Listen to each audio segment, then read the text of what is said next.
ain't got to call my name. That was as dominant. That was as dominant as a performance Oopsies. as you will see. Oh, Um, goosies. and I got to tell you, everybody got in on the 3 game. Everybody We could talk about on the everybody. road. We could talk about everybody because it was an intangibles delight. I Oh mean, my it was an intangibles barrage on the Bucks' ass yesterday. But there's only one thing and one thing we got to talk about right now. Jovic, dude. Wow. Sweetener. Wow. Marcos. Yeah. Wow. Wow. Leroy. Wow. Did you see him last night, Leroy? Did I? He's so big. He's so fast. He shoots. He gets the ball. He dishes it out. Got some mobility. Giannis didn't want anything. He didn't want it. He didn't want it. He didn't want it yesterday. He didn't want it yesterday, Leroy. You know what the most impressive thing was? Is that you took a dude that gets to the free throw line however many times he wants, and a team that strives on getting to the foul line. And they only got to the foul line 11 times. Now I'm sure on the other side they're complaining. Actually, they weren't. I listened Really? to Doc Rivers last night. I was expecting more Doc Rivers excuses last night, but I got to tell you, Doc, you gave a lot of credit to the Heat, so I got to give credit to you. Listen, every now and then in life, you get your ass kicked and you just take the L, you go lick your wounds, and you get ready for the next day. For me to sit here and complain about what was going on, we lost by 30. What am I going to complain about? One call? Killed him, dude. Like you had Kevin Love showboating on your ass by the end of it. Kevin Love. With all them gray hairs. Did you see Kevin Love with the step back 3? Like this is 2014? Wow. It was, and to be honest with you, as I'm watching the game, I'm thinking this. This is what this team looks like when they shoot the 3. Oh my God. It was so right. Good. And when they don't, and I know people will say, and the stats don't bear this out as much as I say it, but when they don't shoot a lot of threes, the game looks muddy. Oh, it's like a rock fight. And last night, and now you got a bunch of guys who aren't. And here's the thing. Here's the perfect description of last night's game. You didn't have a lot of guys on the floor that played in the paint. Most of them were perimeter players that shot the ball, moved the ball around, got the ball in the bam. Everybody had a definitive role. And sometimes when Jimmy, Bam, and Tyler are in the game together, it gets too muddled in the paint. Man. And so because those guys weren't looking to get to the rim and they were creating shots other ways, it almost spaced the floor out even more. Yeah, well, it was a delight to watch yesterday. And Duncan Robinson, my guy. Wow. I mean, like, oh my goodness. What they have, what this man has evolved into this year. Just this guy is an animal. First of all, yelling at Jay Crowder. Oh, he was yelling at Jay Crowder. He was yelling at Jay Crowder. He was chirping. Because you want to know something? Wow. Jay Crowder doesn't know this Duncan Robinson. Okay? He doesn't know this. He thinks, oh, that's Duncan Robinson. That's not this Duncan Robinson anymore. Okay? This is a grizzled, tough, veteran Duncan Robinson who's had his skills ridiculed, has had his minutes taken away, had it all there. And all taken away like that. You can't scare this man. You can't shake this man anymore. It's not possible. You know what that sounds like? That sounds like what we call in the professional game development. No, it's different than development. No, it's not. No, it's not. No. I'm telling you, Leroy, this is not just about him being able to get to the rim, which is beautiful, and that's development. That's development. Yeah, he's added tricks. It's a mindset. I'm telling you. Dude. This man came into the playoffs last year with an FU mentality after everything that he had been through with Tyler Hero going down. And he came in with a different mindset. And it is only carried over because these people try and punk him, and you can't punk Dunks. It's not possible. Okay. And you're telling me that has nothing to do with maturing as a professional. But it's I'm telling you what it is. It's not just about maturity. If you want to play and sustain a career, you have to evolve and mature and not let people push you around and go out there and do your job and do your thing, right? He's always been talented. Nobody's questioned that. But the questions come in where, oh, we just gonna go and push Dunks around, like you said. But the mature aspect of it, where you learn how to defend yourself and you learn how to handle yourself and you learn how to play the game within the game. That's maturity in a professional sport. You can call it what you want. Like, you don't hear a weak guy doesn't just get up one morning and be tough. No, it hasn't. But it was. But what I'm telling you, but it was seasons of taking his role away. This guy went from a starter on a finals team to DNP coach's decision. Oh, okay, and that's how you mature as an athlete. This is where you go from a show dog to a wolf. They take you from the pampered lifestyle. I love having these conversations with you. I bless your heart. What do you mean? Bless your heart. What was that supposed to mean? I don't like you. What are you trying to say? But what I'm trying to say is this. Okay, all the same things you seeing in Duncan Robinson, as far as the toughness and the chippiness and whatever. Okay, go look at that man's career. It's always been there. Okay, but his development as a professional has allowed that aspect of him to come out. Okay, you don't things like that. You don't think there's anything mental. Sure, there's nothing mental there. Sure. What are we? Of course it is. But here's the deal. You're making it sound like he got up one day and said, I'm not going to be pushed around anymore. And you don't just develop that. I didn't say like a genie came there. I think that it happened over a lot of mental probably strife back and forth of having yourself become this guy out of nowhere who gets a $90 million contract, and then your coach decides, nah, I don't really need you anymore. Okay, and then but again, that's always been in him. The maturity of him as a professional is what, and him getting comfortable with, the hardest thing in sports to do is be you. You're trying so hard to be what everybody thinks you should be. And sometimes you just got to go out and say, F it, I'm going to be me.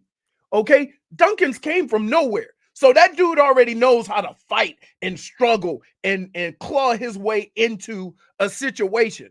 He didn't start off at Michigan. You think that's a soft individual? No, I didn't say he was soft. No, I'm just saying, like, mentally weak. No, I think you guys agree. I think we are agreeing. No, I feel like we're arguing and we're agreeing. I just don't. I'm not buying the thing that he got up in the morning and said, "Oh, I'm gonna be tough." Leroy, you watch every one of these Heat games. You remember what Duncan Robinson, when he would miss a couple shots, did anybody wear it worse than him on his face? Of course. Do you not see him now just like jawing at dudes? Yes, but again, grizzled. That comes with maturing as a professional. I agree. He has matured. That's not at no point in time did you get up and say, I'm not going to be this guy anymore. In fact, it probably bothered him so much because he wasn't that guy. Right? Because he had fought and clawed throughout his whole career as a collegiate athlete. And early on in his career, he goes, what the hell is happening? I actually heard, you know what? I'm going to go out and just do me. I actually heard that the podcast is coming back, but they're rebranding it. It's going to be called From the Long Shot. They've changed the title to Go Bleep Yourself. Whoa! That's the new podcast name, dude. Available on the Odyssey app. This guy evolved. Yeah, his producer is Schmeeth and Schmolnick. Always okay. Perfect. Good. I look forward to it. Yeah, I look forward to it. It was just Duncan Robinson every week getting on his podcast and telling people to go bleep themselves. No guess. No guess. It's actually only a 3-minute podcast every single week. Yeah. This week's star is Jaylen Brown in the Bucks. Oh, perfect. Tobin, I can tell you this for a fact. There's never been a mentally weak or physically weak or a guy who wasn't very determined that got to the next level and all of a sudden changed all that. It's always been in him, right? And that's the point that this is not a thing that you just develop. And so I get why everybody thinks, oh, this is different Duncan Robinson.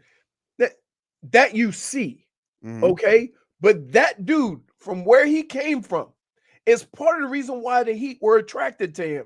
No, I agree with that. Right? And so that's always been there. Now, the hardest thing in sports is to go through those situations and circumstances that he probably has never had to go through in his career.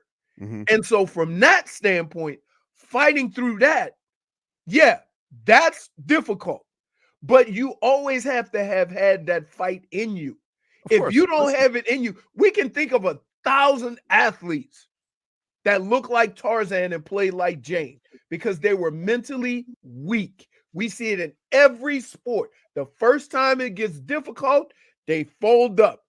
Okay? And you know what example I can come up with? Ryan Leaf, who was supposed to be, leave me alone, will ya? Right. There you go. There you go. Boom. So, and I say the same thing about, you look at a guy like Tua. Everybody hears the way he talks and he responds to questions or whatever. You think that guy ain't mentally tough with what he's gone through? With everything he's gone through. Right. So because he doesn't show it like Dunks, people take that as a sign of he's not that guy. He's not that go rah-rah get him guy. He's not the guy to command the huddle. He's not. No. I think Duncan Robinson's going to punch somebody in the face by the end of the year, though. Yeah. I think it's going to happen. Hey. He's the enforcer. I think it's going to happen. Who knew? I think it's going to happen. No. But what Leroy says is right. Listen, every dog has a wolf, okay? But you don't howl till you find your own meal. Oh, my God. Please, -1. Why? -1. Here's why. Here's why. Every dog. Stop taking what I'm saying and trying to mix it up in your silly sauce. No, we agree. No, we don't. We agree. Even if we can I just say this? Can I just say this? I've done this show long enough with you to know this. Even if we say the same damn words, we do not agree because you gonna put a little twist on it that I'm not gonna be down with. Dude, you sound like Oreo. What? That's not a dog. That's a wolf, dude. If that dog came up behind me, if that dog right there, More dog. hey, Marcos, if that dog right there came behind me and barked at me, I'm gonna hit him like that possum. I ain't gonna be scared of him, right? Like, come on, man.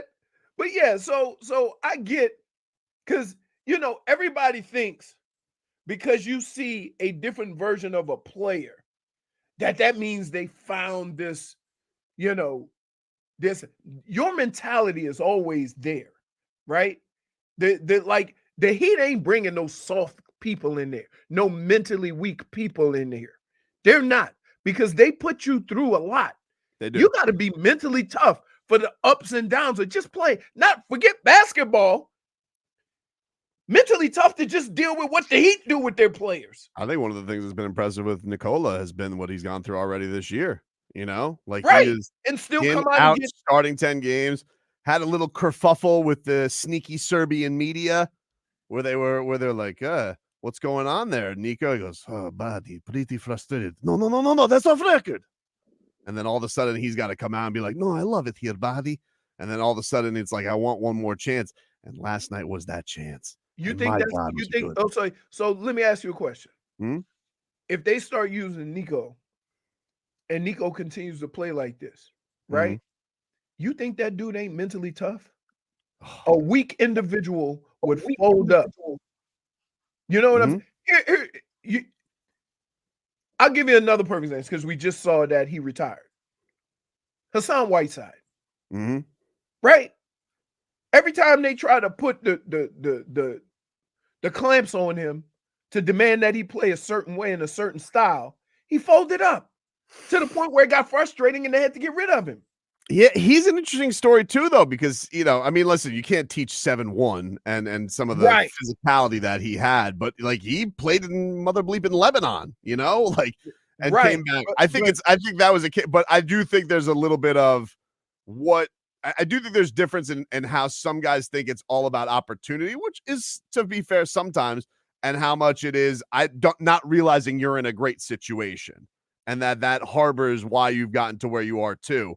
And so I think that I do think Hassan's a fascinating one, because I think if Hassan would have gone a little bit more with, hey, this isn't all just me arriving to the Heat and making the Heat a thing. Like, it's also the Heat helping me. They're trying to help me on this journey. Then it would have gone smoother. But that's the mental aspect of it, Sure. right? The mental aspect of it is, look at how so many guys have come through here, right? And gone from starting 5 games to sitting on a bench and coach's decision did not play and stuff like that. And then the next time they called upon, they go out and ball out, right? There's a different type of mentality that's required to, and the reason why I appreciate that, because I played for a guy, you could have 30 carries one week and 5 the next week. Oh my God. And it was like, but you had, and here's the kicker. Not only didn't you have 30 carries the following week, but all of a sudden you was on more of the special teams. Right? Yeah. So you like, I appreciate and understand that mental aspect of it. Like, you already have certain things in you. Dunks is already tough, right? That dude is tough, but getting into the NBA, being around Jimmy and Bam and Tyler and guys that, came into the league in different circumstances, sometimes you get a little overwhelmed, right? It happens. You see undrafted guys, right? Look at Brock Purdy, right? Think of the attitude of him coming into the league and hoping that he make a team, to now starting and leading the team to the Super Bowl, right? You got to be mentally tough for that. So under no circumstances am I ever going to say. Don't do that. He also said Tua was mentally tough. Don't look at me like that. Hey, he said the same thing about both guys. Listen to the way you only heard Brock Purdy. Woo! Under no circumstances am I ever going to allow anybody to say this guy got up and just became tough, right? Like, that's crazy. You can't. I could give you to the end of time, right? You only gonna be you. You can't all of a sudden say I'm gonna be tough like him, right? Life doesn't work like that. So yeah, I'm like, that's what we disagree about. We disagree about Dunks getting up in the morning and saying I'm gonna all of a sudden be tougher than I've ever been. I don't think it, but there is he's just got a swagger to him, dude. Like, that's all I'm saying. There's a different level. What? It's maybe it's a level of confidence. But like you say, I'm gonna go out and be me. But the person that's noticeably different. He wasn't always that. But the person but that takes time. I told you, you're in a situation. Guess what? Mm-hmm. Remember when Chris Bosh and D Wade and LeBron, and they had to beg Chris Bosh to shoot when the dude just left being a star on a team? Mm-hmm. Like, yes, that happens. Or LeBron. It don't mean that Chris Bosh wasn't tough. So yeah, I get you. You can see it with a lot of players sometimes. I think we agree. No, we don't. I think we agree. No, we don't, because you think we're saying different things. He just think he just got up in the morning and took a tough pill. That's not what I said. Basically, you did what you said. That's not what I said. No, it's not what I said. Say what'd you say? I told you. I said every dog has a wolf in them, but it takes you. See what I'm saying, Marcos? See why we can't have a conversation? Back after this. I forgot that happened. WQAM.